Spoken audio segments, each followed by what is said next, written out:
কিরা শোনা এই দাঁড়া এই দৌড়তেছিস কেন ওই দৌড়াচ্ছি হচ্ছে ওই যে তাল গাছে উঠিলাম তালখাতি। হ্যাঁ এখন ওই সেই তাল গাছে উঠতে যাই কই তাল গাছ কই ওইটা বড় তাল গাছ হয়েছে হ্যাঁ তাই কি হয়েছে? রস খাতে উঠিলাম আবার তাল খাতে উঠিলাম দুটো হ্যাঁ, একসাথে খাতে উঠিলাম। হ্যাঁ উঠার সময় সে তাল গাছ চার পাঁচা তো উপরে উঠে গেছি।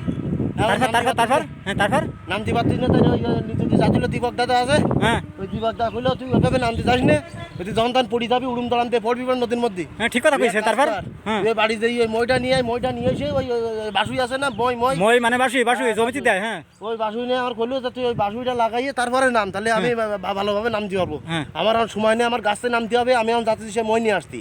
তুমি আমার আর খবরদার ডিস্টার্ব করি না, আমার তাড়াতাড়ি নাম। আরে শোন ওরে দাঁড়া তোর রস কতক্ষণ ঠিক আছে? রস খাইছি আমি, কিছুক্ষণ খাইলাম তারপরে নামতে পারতিস নি তো। ও রস খাইছি। তাহলে তুই বাসু আনতে যাচ্ছিস? আমি গাছের তে নামি কথা বলবা না, আমি বাসুইটা নে হ্যাঁ। গাছের তে নামিনি, নামে তারপর কথা বলবা না, ঠিক আছে? ও পাগল না আমি পাগল? দর্শকরা একটু বলেন দিন।